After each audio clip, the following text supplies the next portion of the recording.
Did I ever tell you the definition of insanity? I'm sure some will tell you it's doing the same thing over and over and expecting crap to change. You ask me, though, it's taking on a dragon-killing cyborg and expecting to actually win. Especially when that cyborg is armed with a ninja star that fires a laser. That's right, it's time to take a trip back to the 80s and get your neon lights on as I review the Far Cry 3 expansion, Blood Dragon.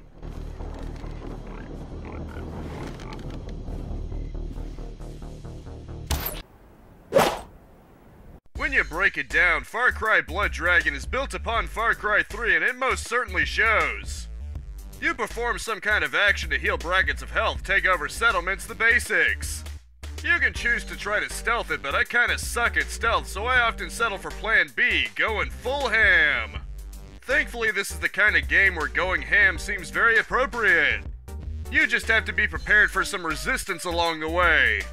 While it's ranked up to 11 in some ways, you still very much have the Far Cry 3 things like an open world, rideable vehicles like jeeps and boats, and gliding. While there are also things like collectibles and optional missions such as hunting and hostage rescue, I mostly just liberated settlements. Liberating these garrisons nets you fast travel points, so it's always good to go for despite the open world not being very big. I also looked for TVs just for the double-barrel shotgun upgrade because it just isn't a proper first-person shooter without a good old shotty. Your health is likewise a lot like Far Cry 3. You have limited first aid if you need to increase your health by a lot in a pinch, but you can also increase in brackets with free actions at the cost of being defenseless until the animation finishes. Your enemies are almost exclusively androids sporting blue blood, with a far tougher blood dragon serving as your organic foes. It's much easier, though, to just destroy the device controlling them and letting them go into a frenzy on the androids that were controlling them. You get a weapon loadout of 4, which is certainly a lot more generous than 2, but it means you can't just doom it. You can buy ammo from a computer in your settlements in addition to upgrades if they're unlocked. Probably the best regular weapon is the minigun, but don't expect ammo for it to come entirely cheap. Those things tend to burn through ammo pretty fast, just ask the Heavy from TF2. Luckily, you can harvest cyber hearts from fallen androids for some extra cash. They're the ones forcing me to burn ammo killing them so they can at least fund a refill. In addition to selling them, you can just throw them too. The titular blood dragons are attracted to cyber hearts, which means you can use them as bait. Since uncontrolled blood dragons tend to be chaotic, including to the androids, you can go ham with them if you want. If you can bring down the shielding around an occupied garrison, you could even potentially use a blood dragon to help you take one over by sicking it on the androids instead. For the most part, though, I just tended to go in guns blazing myself. The hardest part of the mission to me was actually the second to last one. You have to take on waves of enemies. It's a trial to be worthy of the Killstar weapon. Thanks to said weapon, the final mission is an absolute breeze that actually reminds me of the Hyper Beam from Metroid. It really emphasizes power fantasy as you just tear through everything with your laser of mass destruction. If that isn't enough to suit your liking, though, halfway in you get something even better, but I'll spare the spoilers. Let's just say the gameplay ends with a bang and a half, even if it means the final confrontation with Sloan is played out in a cutscene. Overall, the gameplay is very satisfying. You've got options both for taking things the stealthy way and taking things the Rambo way, and I've played with both styles. Although technically the stealthy way can be considered the Rambo way too, because he goes full stealth in the first one, but that's neither here nor there. I decided that I'm a bigger fan of just taking a big meaty gun and plowing through my enemies, but the options to take things the stealthy way with a bow is there too. While the game isn't especially long, there's enough side content to keep you occupied for a hot minute, which is good enough for me.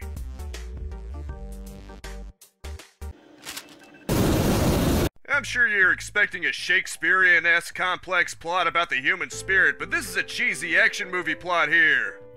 You play as Rex Power Cult, the cool Mach 4 cyber commando who has to take down the dreaded Sloan. He intends to revert humanity into savages and basically create a second Stone Age, a real mustache-twirling Bond villain if I've ever seen one. It really doesn't need much of a spoiler warning because it goes pretty much as you would expect. Nuclear war has devastated the entire planet. Despite how that sounds, this isn't followed up with war. War never changes. Instead, it turns into the $1 Million Man and you find yourself on a helicopter. After storming a base, Sloan takes out your friend Spider and Rex has to get out of there. While taking down Sloane's various operations while doing optional things like liberating settlements, Rex sabotages Sloane's Blood Dragon operation. From there, he has to prove himself worthy of the deadly Killstar. After some romantic encouragement, he storms Sloane's base and goes on to take him out, reminded of his humanity and so forth. Okay, so I spared a few of the details, which I think you should see for yourself, but it's very simple otherwise. It's not overly complex, just stop the bad guy, get the girl, and save the world. It's a very cheesy 80s action movie, and I honestly love it. In many ways, it's like Doom 2016 before Doom 2016, and it wouldn't surprise me if id Software maybe took a little bit of inspiration from it. If you're into a fun story that's full of cheese that puts the emphasis on being cool and unstoppable, this is the game for you. I don't see a problem with maybe having a little power fantasy every now and then. It's not like every story needs to be pretentious and complicated.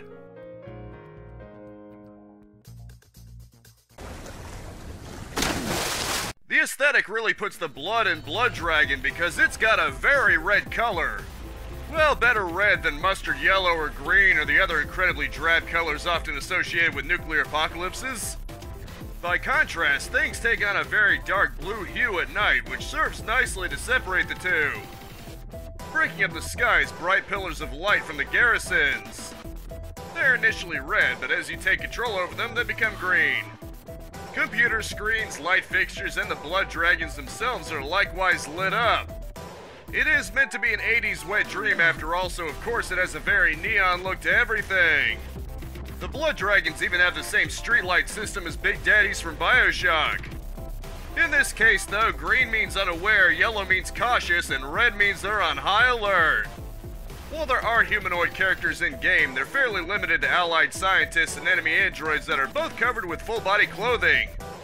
This means that with the exception of Spider's eyes, you'll only be seeing full human faces in cutscenes, likely to cover for graphical limitations and to be easier to do.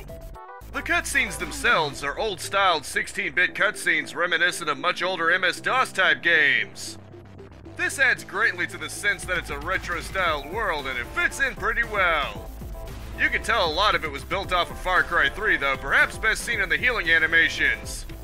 A few unique ones exist, like fixing up the robot hand and hilariously squeezing an exercise grip, but it's mostly existing ones like pulling a bullet out.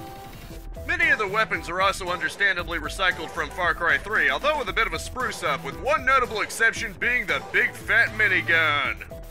I'm not complaining, of course. It's understandable that an expansion standalone would reuse some assets. At least it dresses them up well enough that it fits in with the rest of it.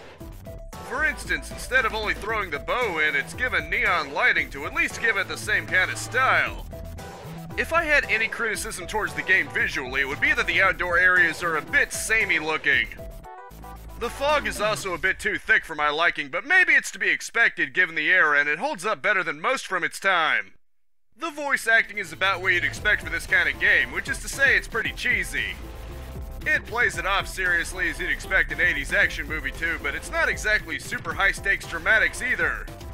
The main character has that slightly raspy but cocky tone to it that definitely spells out action movies of that era. Rex Colt is the kind of guy that likes to blow stuff up and torch some dragon eggs in the name of freedom and liberty. He'll even give a battle shot if you hold down the trigger on the minigun, which is apparently a reference to both Rambo and the Predator. Not to be outdone, Sloane has a very fittingly deep and evil-sounding voice, and Rex also has an AI to assist him that has a female voice. Basically, the voices do everything they need to do to get into the right tone, from his buddy Spider to his love interest. The music is likewise very fitting to the era and even uses music from Rocky for the final part of the game. Sound effects are there, nothing more, nothing less. Apart from that and the fog in the overworld being a bit too thick, however, it's a welcome change of pace from what was likely the norm for shooters at the time, and the 80s neon-lit aesthetic can be remarkably charming. Through and through, it's a game that isn't taking itself seriously, and that becomes apparent in virtually every aspect of it.